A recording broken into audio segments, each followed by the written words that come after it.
प्रणाम गुरुजी। प्रणाम। आ, हम दोनों को प्लीज मौका दीजिए। है हम दोनों को मौका दीजिएगा। हम दोनों का प्रश्न शायद एक जैसा ही होने वाला है, मुझे ऐसा लग रहा है। एक बात बताओ। आप देखिए सर। सॉरी गुरुजी। असल में थोड़ा दुखद प्रश्न है। हमने हम दोनों ने 1 साल पहले ही हमारे बच्चे को खोया, और उस दुख को हम एक दूसरे को तो नहीं बताते। हम दोस्त हैं, बहुत पहले से दोस्त हैं, हम दोनों ने एक दूसरे को नहीं बताया, इस बारे में चर्चा भी नहीं करते। हमारे परिवार में भी हम चर्चा नहीं करते इस बारे में इतना। मेरा 6 साल का था, इसका 1 ही साल का था।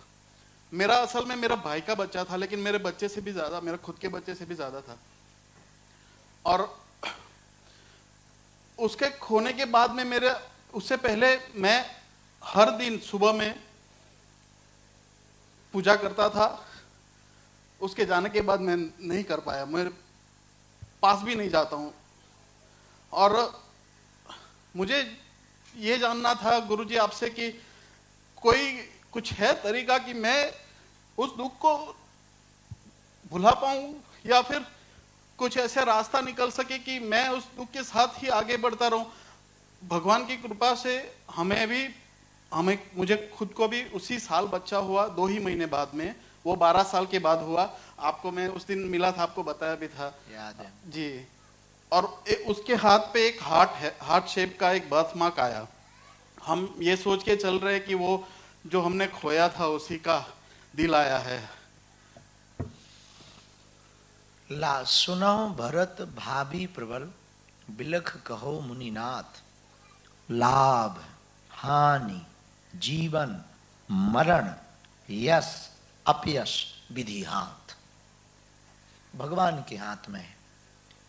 इतने दिन का मेहमान था, दोस्ती थी। संसार तो आने जाने जैसा है, परमानेंट यहां कुछ भी नहीं। तुम भी परमानेंट नहीं, हम भी परमानेंट नहीं। हाँ, अकस्मात कोई पहले चला जाए तो दुख तो होता है, पर उसकी गति पर कोई कुछ नहीं कर सकता। इस गति से ब्रह्म भी नहीं बचे, राम नहीं बचे, हम लोग तो आम हैं। एक उपाय है, भगवान की इच्छा मान करके जीवन जीना चाहिए। दुख में नहीं, वरना उसकी आत्मा को दुख होगा। गया जिसने दिया था उसने वापस ले लिया, ये मान करके आपको जीना चाहिए। और जब लौट के आ गया है तो अब गया कहां है?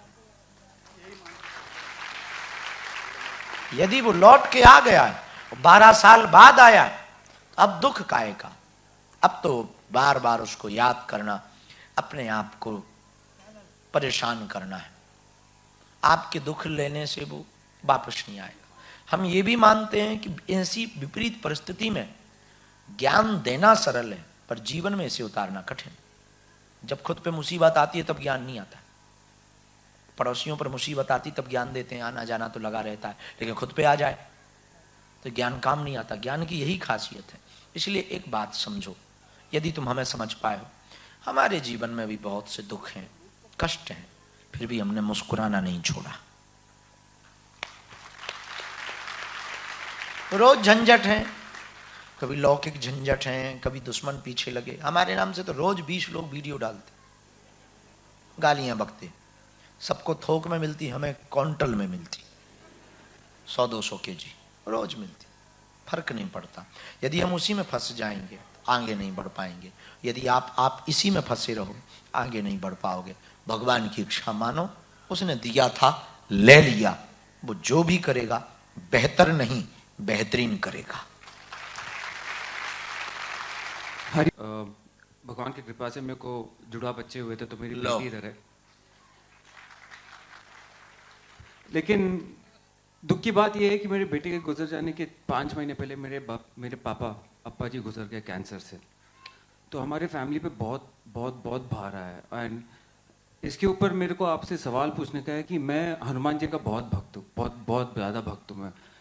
और बोलते हैं कि हनुमान जी ईश्वर जी के अवतार हैं। तो मेरे को आपसे एक सवाल पूछने का है। हम लोग ईश्वर जी को डिस्ट्रॉयर बोलते हैं, महाकाल बोलते हैं, लेकिन हनुमान जी को हम लोग पवन पुत्र बोलते हैं। आपने पहले दिन बोला था कि जहाँ हवा है, जहाँ पवन है, वहाँ पे हनुमान है। तो ऐसे एक ही भगवान के कैरेक्टर फ्लिप कैसे होता है? हिंदी बोलो, अंग्रेजी तो ऊपर से निकल गई। ओके, मतलब एक डिस्ट्रॉयर और एक लाइफ एक ही गिवर। भगवान के अनेक रूप कैसे हो सकते? अनेक रूप में एक अलग ही कैरेक्टर होता है। एक डिस्ट्रॉयर है और एक क्रिएटर नहीं बोल सकता हूं, पर अरे मेरे बाप, कल उत्तर बोला तो ना सुन पाए तुम। एक ही मिट्टी की चिलम भी होती है और सुराही भी होती है। मिट्टी एक ही होती है, चिलम भी बनती, वो कलेजा जलाती और सुराही ठंडक पहुंचाती। चिलम समझे ना? जी महादेव जी। और सुराही, मिट्टी एक है, पात्र अनेक है। एक ही सोने के 2-2, 3-3, 10-10 प्रकार के आभूषण बन जाते, नेकलेस भी बन जाता, ब्रेसलेट भी बन जाता। सोना एक ही है। वैसे ही परमात्मा एक है, रूप अनेक है। और जितने रूप हैं उतने गुण हैं, जितने गुण हैं उतने चरित्र हैं। चिलम का अपना चरित्र है, सुराही का अपना चरित्र है, नेकलेस का अपना चरित्र है, ब्रेसलेट का अपना चरित्र है, तो अंगूठी का अपना चरित्र है, पर सोना एक है। वैसे ही परमात्मा जून के महीने में, यहां तो गर्मी बहुत होती है ओमान में, कल तुम एक प्रयोग करना, 20 मटकों में पानी भरना, दोपहर में तुम जिसमें झांकोगे उसमें सूर्य दिखाई देगा। 20 मटकों में पानी भर के रखना, सब में झांकना, सब में सूर्य दिखाई देगा। सूर्य एक है पर दिखता सब में है।